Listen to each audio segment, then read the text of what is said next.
Hey, what's going on, you guys? Welcome back to another episode with iTrack. Let me give you a huge shout out to all the iTrack fans that's tapping in this Sunday to watch another one with me. If this is your first time here, what we like to do is take a look at the most interesting and creepy TikToks and kind of evaluate for ourselves whether these are fact or fiction. If you haven't already, go ahead and smash that like button for me. Smash that subscribe button for me if you're not already a part of the iTrack fam. And let's not even waste any more time. Let's get right into it. Do you know this? No. So this Doomsday cult started in the 80s. Their goal was to kill every human. Two, they weren't small. They had tens of thousands of people, many of whom were like experts and scientists, programmers, engineers. They had like not a small amount of budget, but a big amount. They actually somehow had accumulated hundreds of millions of dollars. And the most important thing to know is that they had 2 microbiologists on staff that were working full time to develop biological weapons. The intent was to kill as many people as possible. The 1995 Tokyo subway attacks, Yes. the sarin gas, this was the Doomsday cult behind it. Oh. And they didn't have access to AI, and they didn't have access to DNA printers. But now DNA printers are like much more available. Here are the step-by-step instructions for how to do that. You try something, it doesn't work, and you have a tutor that guides you through to the very end. And you can make viruses. Man, it takes a special kind of evil to want to take out a group of people for no absolute reason. And especially if you got, lots of money behind it, I wouldn't want to even think of like what they would do in today's technology. My dad, being a Freemason, he was chaplain of his lodge. In a nutshell, they would claim to be a social club that has ritual. If a brother Mason commits a murder or treason, they're obliged basically to look after their own. The headquarters for a lot of those in New Zealand, there's 2 main areas. One is Havelock North, Masonic ritual abuse. The ritual abuse happened in a Masonic Lodge. Trouble is, a lot of police are members of the Masonic Lodges as well. I wish that clip was longer because he seemed like he was ready to really tell all the real secrets and what was really going on behind the scenes. Will you sell your soul to make your dreams come true? You do whatever it takes to get to the top, but sometimes the stakes are too high. You lose so much of yourself getting there. Oh, you gotta put that nasty ass tongue back in your mouth or rip it out. Yes, ma'am. All of them. You name your biggest black actors, you name your biggest white actors, you name your biggest female Latino actresses, they all have to do it. A blood oath. Now you bend over. Now every orifice that you have is going to be annihilated. This Sanford & Son actor recently came out with what it took to reach the top of his game in Hollywood. He had seen it all and was forbidden to talk about it until now. He was a decorated Army veteran, a top-selling Hollywood actor, and an author, and he even became an ordained minister. Deon Wilson told the media, You cannot make it to the top in that industry without selling your soul. Grady Deon Wilson was born to a devout Catholic family in Valdosta, Georgia on October 13, 1946. They lived in Sugar Hill, Harlem, an area that was home to many showbiz personalities of that time. Their home was on a 4-story high-rise, and his mother had to go up and down 4 flights of stairs, which ultimately led to her having 2 miscarriages. When Deon's mother was pregnant with him, she decided to move in with her mother in fear of another miscarriage. She did not want to lose the baby again, as she was already 46 years old. During an interview, Deon Wilson said that his mother had told the family, "This one is my last chance, and he is going to be special." His mother stayed with her parents until little Deon was about 1 month old. She went to stay with her mother so she wouldn't have to go up and down stairs. She wanted to keep this one. She said, I feel like this one is my last chance and he's going to be special. Deon felt so attached to his hometown, Valdosta, as his grandparents, parents, and sister were buried there. He grew up in New York City and studied ballet and tap dancing as a child at the Hoskins School of Culture. He learned basic ballet there, but did not want to pursue ballet because other kids in the block would harass him. Deon was talented, making his Broadway debut at age 4. He danced at the Harlem's 1,500-seat Apollo Theater when he was just 12 years old. All that sounds interesting, but I saw the second part to that, and he doesn't really go in depth about what really goes down. I mean, and what I mean by that is, even speak on his experience. A lot of people will say what we've all already heard, but I'm waiting for somebody to come out and just say, exactly what happened. Like, what did you do to get from point A to be? Transferring animals into a computer, which they did a monkey, 2045.com. Look it up. So the monkey's in the computer, his mind is, but the body's dead. Then by 2010 or 2012, they were supposed to have been able to transfer a human consciousness into a robot. They've already done that. And the United States as well. DARPA has a project called the Avatar Project. In an Avatar Project, they have a symbiotic link from a soldier underneath a mountain somewhere, like in a bunker, connected to a field robot. And it controls it through a mind connection. If the robot is destroyed, of course, the soldier doesn't die. And the only thing that stopped us from transferring consciousness from one brain to another was data storage. Now we have that solved because Microsoft just came up with the first DNA hard drive. That hard drive could store over 433 petabytes of data. That's on 1 gram of DNA. It's a drop of DNA. Well, this is going to be controversial. So many of the religions are worshipping the wrong, quote, chap. The bloodthirsty, arrogant tyrant of a god described in the Old Testament is the demons. And I think a lot of these gods that people worship, or their version of God in the different religions, are actually these demonic realm. You read the Old Testament God, and I mean, he's a tyrant. He's a bloodthirsty, bloody tyrant. Oh, he's a loving God. Well, it don't seem like it. I've read some of the passages. They don't look like it. Oh, you must only worship me, And in these Gnostic documents found in 1945, supposed to have been put in that jar in around 400 AD, they quote Yod-Baoth, the demiurge, their version of the devil, Satan, Shaitan, Iblis, and they quote him almost word for word, saying the bloody same. You must not worship any god but me, I am the only God, and all that stuff. They talk about, was it the sons of God who interbred with the daughters of men and created the Nephilim race? I'm pretty sure until the end of time, and politics and religion will always be the most controversial topics. As of February 10th, we're going to be out of the Rooster Year. What's happening from there? What I see is some sort of financial reset. The elite like to do financial resets under Dragon Energy, and they sure as hell like to do it under 8 Energy. I believe that a lot of these shit coins and crypto are going to start dying. I see a lot of people being laid off, and then I see a lot of people just getting rich out of nowhere. There's going to be big fluctuations with money. Like the billionaires usually stay billionaires, but the millionaires are going to start fluctuating. Some people who are poor are going to rise up, and you're going to have vice versa. The problem, what I see right now is since the Biden administration took over, what you have is for every person who was in the middle class, every 10 people, 3 going up, 7 going down. Eventually that destroys the middle class. Yeah, 2024 is definitely going to be a year for all kind of things, especially wars and rumors of wars. I think the U.S. is in Yemen doing some kind of damage right now. You want to me? Just make me famous. I just want $1 million. 3 weeks later, I got friends, and God did not forget about the second part. The American dream happened to me. I got the great job. I was good at it.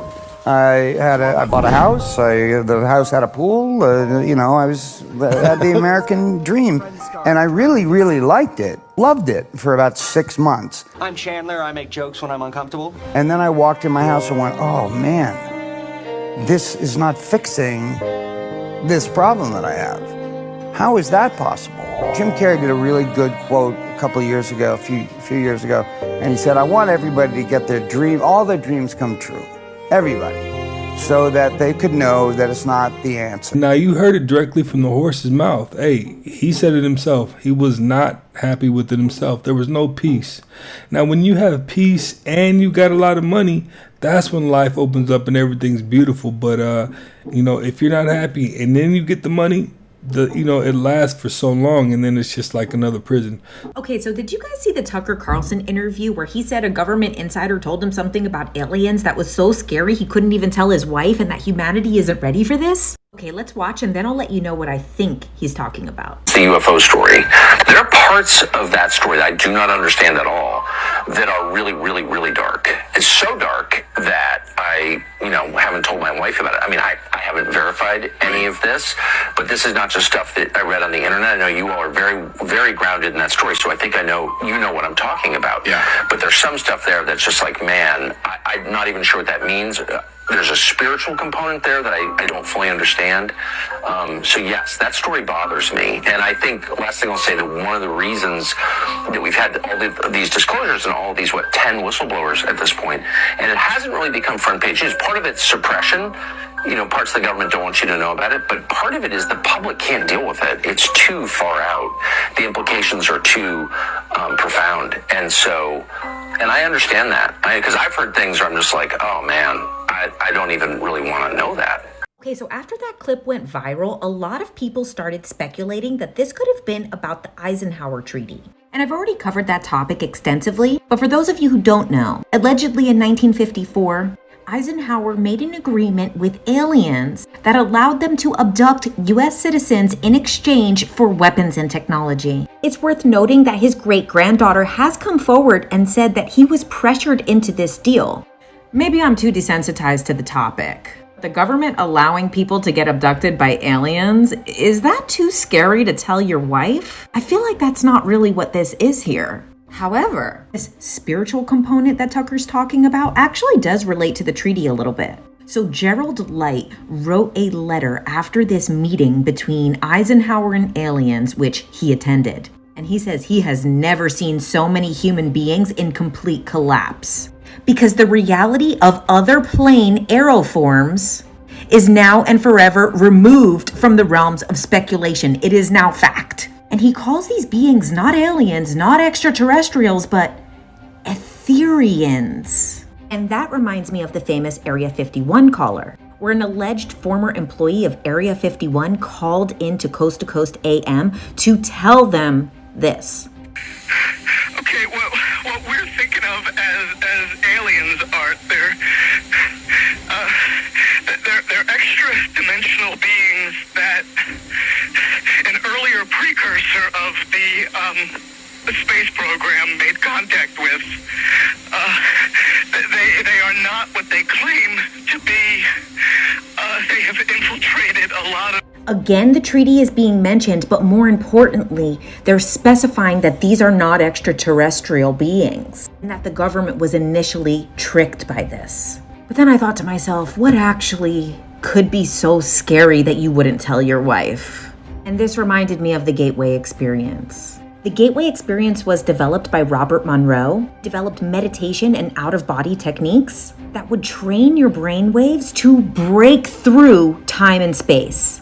Naturally, this got the attention of the CIA. We even got declassified CIA documents saying that our universe is a hologram. But the scary part that you wouldn't tell your wife?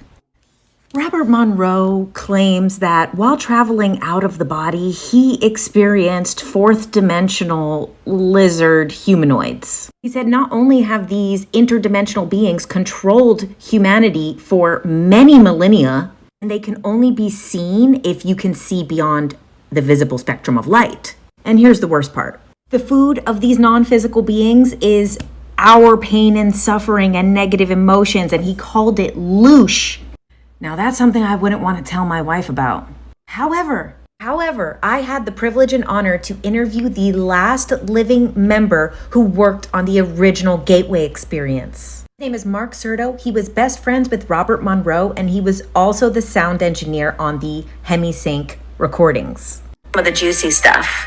Let's get into the juicy stuff. And a big topic that comes up when Bob Monroe's brought up and the Gateway Experience is this concept of like loosh and that humans are part of the cosmic food chain. Mm-hmm. So if you guys want to see that, plus this Gerald Light letter in full and my full Eisenhower breakdown, go on over and subscribe to my Substack. This is available for free subscribers. You can find the link in my bio. And let me know in the comments what you guys think Tucker Carlson might have been talking about. Now, I don't know what he might have been talking about, but I do know that he knows his wife better than most people. So I'm pretty sure whatever it was, he just didn't want to put that kind of pressure on her. It might have changed the dynamic of everything, you know. His line of work, he's dealing with some pretty wild stuff. 1,430 rounds of artillery. That's a lot. At this. Didn't take it down. You think what's going to handle over 1,000 artillery rounds and not go down? Yeah. This thing did not. And did they miss that many times? Probably not. They could not have.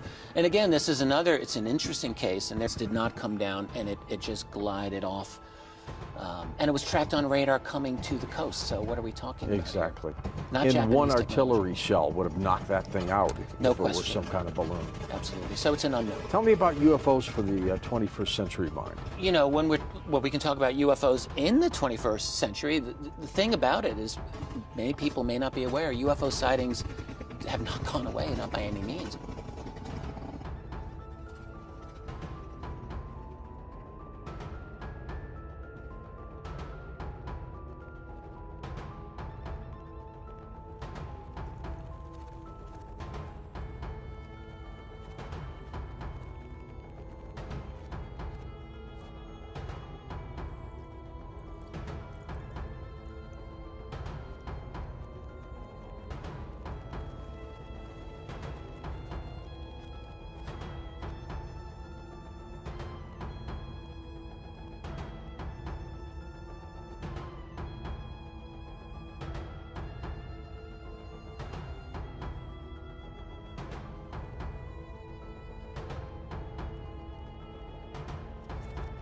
That UFO was playing double dutch with all them bullets. I mean, he was just moving way too fast. Sudden, unexpected death, but was it?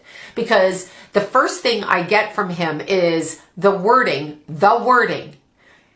Ask them about the after party, after the party after the party. They wanted me to be a caricature of myself. They wanted me to be a cartoon. I didn't want to be a cartoon after the party. Okay. On the day that he passed, November 1st of 2022, he literally came off the heels of Halloween.